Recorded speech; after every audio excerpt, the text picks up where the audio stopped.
Thanks again for attending this refresher course on what is feedback.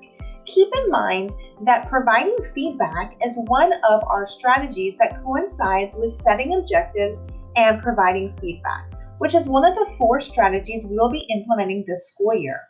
Keeping in mind, the definition is when we set objectives and provide feedback, we're providing students with a direction for learning and with information about how well they are performing relative to our particular learning objective so they can only improve their performance. So keep in mind, it does go hand in hand with setting the objectives.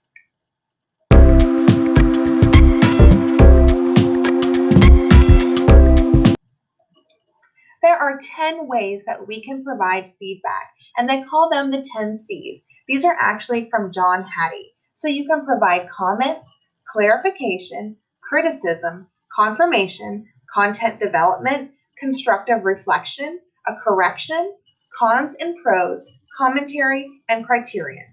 So when we think about feedback, we also need to gather ideas about student achievement and effective achievement. So we also need to consider the skill, the will, and the thrill of the student. The skill is what the students are bringing to the classroom, how we can teach them the skills to own their learning and increase their effort. The will is the various dispositions that the student already holds, as well as the thrill. This includes their motivation to achieve the success criteria and enhance that commitment to the criteria, actively involving them with self-assessment or feedback from others as well as from the teacher. So when we think about effective achievement, we definitely need to think about the skill, the will, and the thrill. In addition to that, we also need to think about the triggers of feedback. So when we have triggers, they include the truth trigger, the relationship trigger, as well as the identity trigger. And as adults, when we receive feedback from our peers or administrators, we also feel these triggers.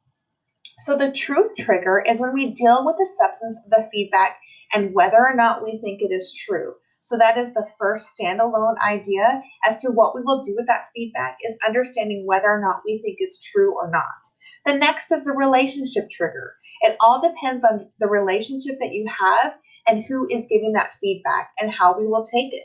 In addition is the identity trigger. So that's the phase forward. So feedback that might implicate how we see ourselves and make a change. So keep in mind, when we are doing the 10 C's mentioned earlier, think about your students' skill, will, and thrill, as well as about the triggers during feedback.